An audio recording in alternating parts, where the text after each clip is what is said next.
Disclaimer, video ini bertujuan untuk sharing informasi berdasarkan analisa pribadi. Segala bentuk keputusan menjual atau membeli ditanggung trader sendiri. Jadi lakukan research kalian sendiri sebelum mengambil keputusan. Sudah siap? Mari kita mulai.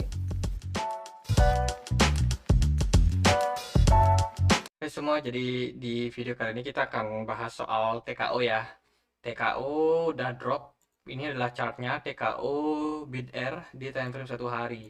Jadi kalau kita lihat TKO ini dalam posisi downtrend teman-teman. Kelihatan sekali dia itu bergerak di dalam channel kalau kita lihat dari time frame 1 harinya. Ini aku pakai logarithmic chart by the way. Sehingga memang tampilannya agak beda kalau kita pakai logarithmic itu kayak gini. Kalau pakai aritmatik itu tadi ya. Kalau yang ini pakai logaritmik itu cenderung lebih rapi untuk kita lihat dalam jangka panjang. Sementara memang TKO dalam fase downtrend dan dia kemarin ketahan di kisaran 3.600 ribu dan sekarang TKO sepertinya ada potensi untuk mengalami peningkatan nih. Setidaknya sampai di 8 ribuan.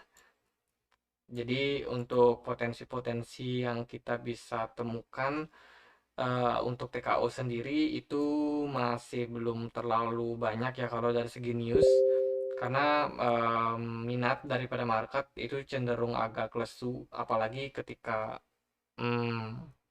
Indonesia itu menerbitkan ataupun memberlakukan pajak untuk perdagangan aset kripto, sehingga menyebabkan penurunan transaksi di exchange di Indonesia. Semua exchange di Indonesia termasuk toko kripto juga. Ini juga akan berpengaruh sama minat daripada investor untuk membeli token yang dikeluarkan oleh exchange. Nah, kalau dari time frame 1 hari memang kondisinya masih turun, membentuk pola descending channel.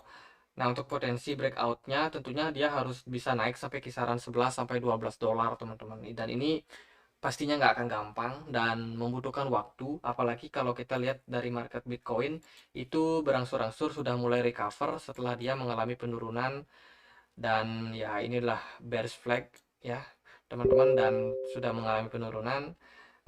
TKO juga terdampak, bagaimana sebelumnya harganya ada di kisaran 17.000 rupiah, terus turun sampai ke 8 ribuan dan sekarang drop sampai di 5 ribuan. Jadi untuk 1 hari itu mungkin nggak terlalu gimana-gimana untuk token TKO ini. Tapi kalau kita misalkan lihat dari time frame yang 4 jam, kita akan coba untuk lihat potensinya seperti apa. Nah, untuk volume perdagangan itu sudah cukup meningkat. Teman-teman bisa lihat perdagangan kemarin di 26 April 2022 itu peningkatannya cukup signifikan, dan setelah dia jeblok kemarin di 3 ribuan, 3.500-an, volume perdagangannya nggak terlalu tinggi nih teman-teman. Nah, kesempatan seperti ini sebenarnya bisa dibilang kesempatan kita untuk exit sih, untuk melakukan average down, kemudian kalau dia naik kita bisa untuk lakukan exit kalau teman-teman misalkan sangkut di TKO. Tapi kalau teman-teman mau hold jangka panjang, ya itu masih sesuai dengan keputusan kalian. Nah, untuk area support terdekat, TKO udah nggak punya key support lagi. Dia setiap turun akan membuat support yang baru, dan support terdekat saat ini adalah di 3.600-an. Untuk resistance, tentunya resistennya sangat kuat di 8.199 atau ya 8.200 lah kira-kira. Ini merupakan area key resistance saat ini, di mana TKO itu ketahan di bulan Februari, di bulan Maret, sampai terakhir itu di bulan Mei ya, tanggal 6. Itu akhirnya TKO berhasil drop sampai ke 5 ribuan, dan ini merupakan fase yang kurang begitu bagus. Seperti apa potensi TKO ke depannya? Nah, ini tentunya sangat berpengaruh sama pergerakan dari Bitcoin. Kalau aku pribadi melihat Bitcoin itu ada potensi mengalami kenaikan. Kalau kita lihat dari chartnya sendiri, di sini Bitcoin sudah berhasil keluar dari area triangle. Jadi ini kalau kita hilangkan mungkin bisa lebih jelas teman-teman. Mana ya? Ini dia sejarah kalau gitu. Nah, kalau gini teman-teman bisa melihat ini adalah pola dari triangle ya. Dan kemungkinan berhasil untuk break up nih. Jika iya, maka PKO ada potensi untuk mengalami kenaikan. Kalau kita lihat dari Persentasenya di sini sudah naik sekitar 4%, sementara Bitcoin baru 1%.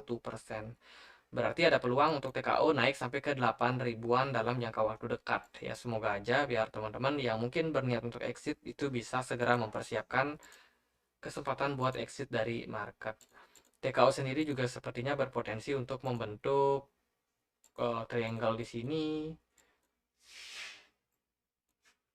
Jadi memang pergerakan chartnya cenderung ya beda lah kalau kita bandingkan sama chart dari Bitcoin yang lebih mudah untuk dianalisa. TKO sendiri dia sifatnya lebih kecil volume perdagangannya sehingga untuk melakukan analisanya pun juga agak sulit. Nah, kalau dari indikator sendiri di time frame 1 jam ini indikatornya udah mulai naik, which is ini merupakan tanda yang baik untuk market naik sebentar. Mungkin dia retrace bisa ngetes sampai di 8 ribuan terus dia turun lagi, itu mungkin saja teman-teman. Jadi buat teman-teman yang bingung roadmapnya seperti apa, kira-kira gini. Jadi dia turun, dia ngetes area 8 ribuan, dan dia turun lagi. Karena aku pribadi melihat bahwa market crypto ini masih berpotensi untuk mengalami penurunan dalam jangka waktu yang panjang teman-teman. Bahkan sampai di akhir tahun itu juga belum tentu ya untuk market bisa pulih. Karena kan ya namanya pandemi itu butuh recover, banyak negara yang mengalami inflasi dan lain sebagainya. Belum lagi ada perang di Ukraina dan Cina, tentunya berpengaruh pada market crypto. Jadi untuk jangka waktu yang agak panjang, mungkin sekitar 1 tahunan, itu aku masih melihat adanya potensi market crypto mengalami bearish. So untuk jangka pendek itu aja. Jadi potensi targetnya itu bisa sampai di 8.000. Bila mana nggak berhasil sampai 8.000, kira-kira bisa naik sampai di 6.700-an. Nah, itu udah mulai mulai teman-teman yang mau exit market itu bisa mulai cicil untuk jual. Dan again ini bukan rekomendasi buat teman-teman cicil, cuman kalau kalian punya niatan seperti itu, maka itu adalah trading plan yang mungkin bisa teman-teman pertimbangkan. Jadi tetap keputusan menjual atau membeli itu di tangan teman-teman semua, dan aku sendiri itu saat ini nggak pegang TKO lagi. Ya hanya pegang koin-koin seperti Bitcoin yang punya marketnya besar, dan juga untuk stablecoin juga hold.